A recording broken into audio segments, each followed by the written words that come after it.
মোৰ নতুন গাড়ীখন কিনা এমাহেই হ'ল। এমাহত প্ৰায় ৭,০০০ কিলোমিটাৰ ইতিমধ্যে চলিলে। উজনি নামনি একাকাৰ কৰি মোৰ গাড়ীৰ চকা চলি গৈ আছে আৰু গাড়ীত উঠি মোৰ যাত্ৰা অব্যাহত আছে। যিহেতু ক'লা ৰঙৰ গাড়ী, গতিকে লেতেৰাও খুব সোনকালে হয়। আৰু তেনে সময়তে মই ভাবিলোঁ যে মোৰ এই ক'লা ৰঙৰ গাড়ীখন বা পেইণ্ট প্ৰটেকশ্যন ফিল্ম লগাই লোৱাটো ভাল বা চমুকৈ PPF কৰাই লোৱাটো ভাল। গুৱাহাটীত ইতিমধ্যে কাৰ ডিটেইলিং চেণ্টাৰ অজস্ৰ হৈছে। পিছে মই ক'ত কৰিম? তাৰপিছতেই গম পালোঁ দিল্লীত ইতিমধ্যেই প্ৰতিষ্ঠিত এটা কোম্পেনীয়ে অসমত আৰম্ভ কৰিছে এটা ডিটেইলিং চেণ্টাৰ। নাম দিয়া হৈছে ডিটেইলিং ডেডি। গতিকে পলম নকৰি মই যাত্ৰা আৰম্ভ কৰিলোঁ ডিটেইলিং ডেডিলৈ। নমস্কাৰ, মই চক্ৰপাণি পৰাশৰ। বহুত দিনৰ মূৰত উবেৰত উঠিলোঁ আৰু উবেৰত উঠিয়েই মোৰ ভাল লাগিল এইকাৰণে যে উবেৰৰ যিজন চালক আছে আৰু তেখেতে আমাৰ ভিডিঅ' চাই থাকে। উঠাৰ লগে লগে তেওঁ ক'লে অলপ সময় চাই আছিলে, তাৰপিছতে গম পালে যে আমাৰ চক্ৰপাণি দা। থেংক ইউ ভিডিঅ' চাই থকাকে। Thank you. আপোনাৰ ঘৰ? মই জ্যোতিকুছি। অ'কে। আৰু এতিয়া কথাটো হ'ল মই উবেৰত আহি আছোঁ কাৰণ মোৰ গাড়ীখন ডিটেইলিং কৰিবলৈ দিয়া আছিলে আৰু এতিয়া মই গৈ আছোঁ ডিব্ৰুগড়।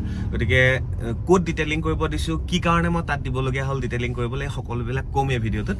আৰু ভিডিঅ'টো আৰম্ভণিৰ পৰা শেষলৈকে চাব আৰু কম দামত কম খৰচত কেনেকৈনো আপোনাৰ গাড়ীখন ধুনীয়াকৈ ৰাখিব পাৰিব, এইটো মই খুব ধুনীয়াকৈ আপোনালোকক বুজাই দিম। গতিকে ব'লক, এতিয়া মই লখৰা গৈ আছোঁ আৰু তাতে ডিটেইলিং চেণ্টাৰটো আছে। নাম কি সকলোবিলাক কৈ দিম আপোনালোকক। গাড়ীখন ধুনীয়াকৈ ৰখাটো নিজৰ কৰ্তব্য, নিজৰ দায়িত্ব। আৰু ডুবাই যেতিয়া গৈছিলোঁ, ডুবাইত মানে কি হয়, ডুবাইত যদি গাড়ীখন লেতেৰা হৈ থাকে তাতো ফাইন হয়। গতিকে অসমত বাৰু এতিয়ালৈকে সেইবিলাক হোৱা নাই, কিন্তু নিজৰ গাড়ীখন নিজে ধুনীয়াকৈ ৰাখিলে দেখিও ভাল লাগে, গতিকে পৰিৱেশটোও ভাল লাগি থাকে। আৰু যিহেতু চিটি বিউটিফিকেশ্যনৰ এটা কথা থাকে ন, ডুবাইত সেইটো খুব বেছি ষ্ট্ৰিক্ট মানে। তো অসমত বা কি হয় নাজানো, কিন্তু নিজৰ গাড়ীখন সকলোৱে নিজে খুব ধুনীয়াকৈ ৰখাটো দায়িত্ব, এটা কৰ্তব্য নিজৰ।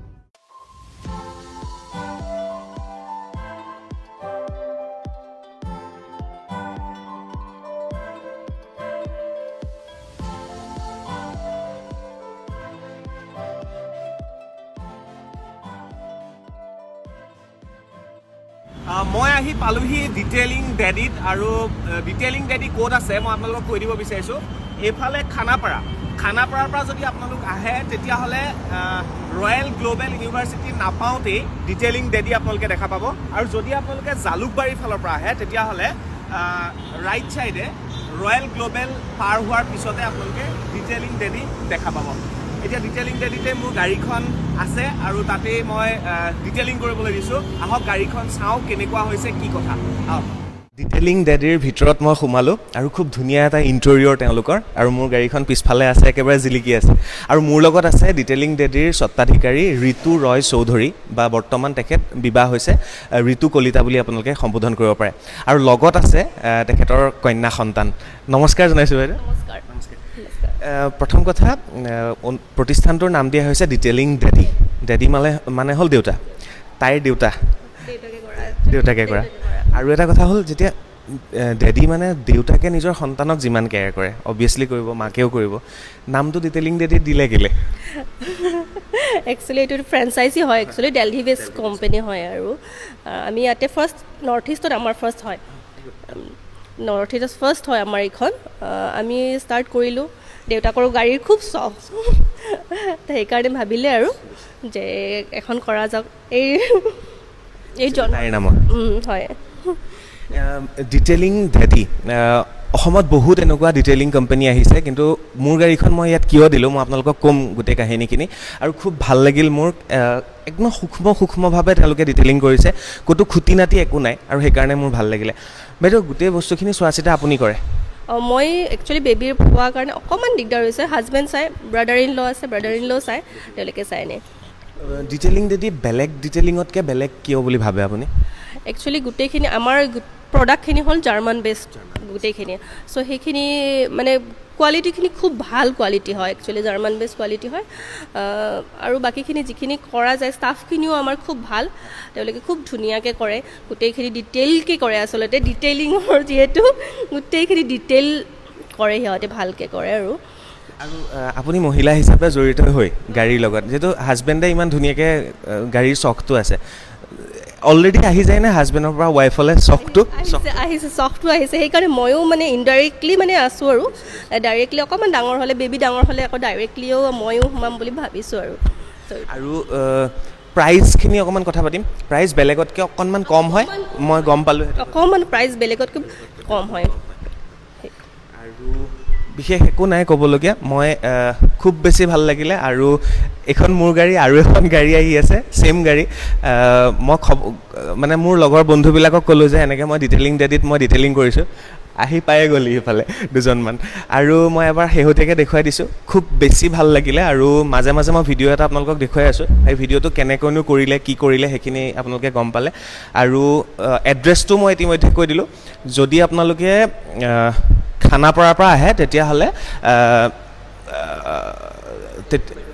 অঁ এইটো বাইদেৱে কৈ দিলে ভাল হ'ব বাইদেউ এড্ৰেছটো আপোনাৰ মুখেৰে এবাৰ শুনি লওঁ এড্ৰেছটো হৈছে ৰয়েল স্কুৱেৰ বিল্ডিং দ্বিতীয়ৰ একদম ওচৰতে হয় দ্বিতীয় আৰু নাইবা বিনোদ নিচানৰ ওচৰত হয় আৰু ৰয়েল গ্ল'বেলৰ পৰাও বেছি দূৰ বেছি দূৰ নহয় একদম হাইৱেৰ একদম ওচৰতে আৰু দেখাই পাব ৰাস্তাৰে গ'লে দেখাই পাব আৰু মানে এটা কথা কৈ থওঁ আপোনালোকক যেতিয়া আপোনালোকে গাড়ী ৰেজিষ্ট্ৰেশ্যনৰ কাৰণে আহিব বা লাইচেঞ্চৰ কাৰণে আহিব একেবাৰে গোটেইখিনি ওচৰে দ্বিতীয় অফিচৰ ওচৰতে আৰু দেখিবই ডিটেইলিং ডেডি খুব ধুনীয়াকৈ আছে বেছি দীঘলীয়া নকৰোঁ বাইদেউ খুব বেছি ভাল লাগিলে মোৰ আৰু শুভেচ্ছা থাকিলে এই বিজনেছ আপোনালোকৰ চলি গৈ থাকক আৰু সেৱা আগবঢ়াই গৈ ধন্যবাদ এনেকৈয়ে এটা দিনৰ ভিতৰত ডিটেইলিং ডেডিত মোৰ গাড়ীখন কৰা হ'ল PPF কৰাৰ পিছত যেতিয়া মই গাড়ীখন হেণ্ড অভাৰ কৰিবলৈ গ'লোঁ তেতিয়া মোক এটা খুব সুন্দৰ উপহাৰৰ সৈতে বিদায় দিয়া হ'ল ভাল লাগিল ডিটেইলিং ডেডিত কৰ্মৰত কৰ্মচাৰীসকলক আপোনালোকক আৰু এটা কথা কৈ থৈ দিওঁ সৰু ডাঙৰ দামী কম দামী যিকোনো গাড়ীয়েই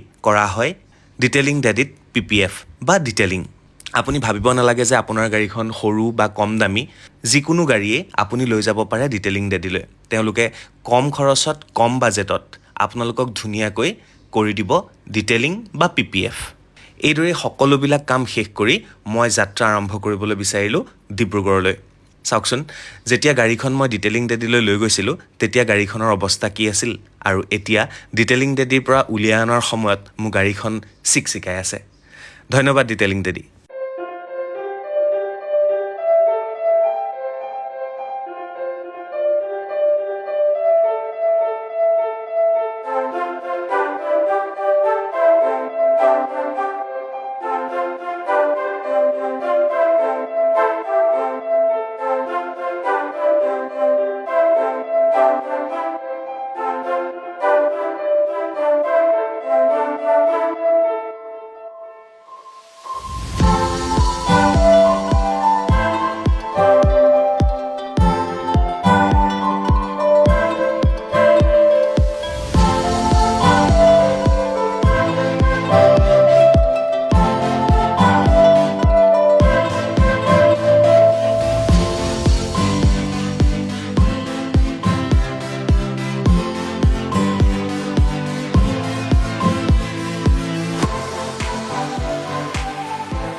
চাওক ডিটেইলিং ডেডি মানে হৈছে দেউতা আৰু দেউতাকে নিজৰ সন্তানক যিমান কেয়াৰফুলি ৰাখে যিমান কেয়াৰ কৰে মই ভাবোঁ ডিটেইলিং ডেডিয়ে আপোনাৰ গাড়ীখন সিমানেই ধুনীয়াকৈ কেয়াৰ কৰিব ডিটেইলিং কৰিব আৰু আপোনাৰ মনৰ সন্তুষ্টি অনুযায়ী তেওঁলোকে আপোনালোকক ডিটেইলিং কৰি তেওঁলোকে দিব বুলি প্ৰতিশ্ৰুতি তেওঁলোকে দিয়ে গতিকে নাম যিহেতু ডিটেইলিং ডেডি গতিকে আপোনাৰ গাড়ীখনো আপোনাৰ নিজৰ সন্তানৰ দৰে গতিকে আপোনাৰ সন্তানক আপুনি যিমান কেয়াৰফুলি ৰাখিব নিশ্চয় আপোনাৰ গাড়ীখনো সিমান কেয়াৰফুলি ৰাখিব সেইবাবে মই ডিটেইলিং ডেডিত মোৰ গাড়ীখন কেয়াৰ কৰিবৰ কাৰণে দিছিলোঁ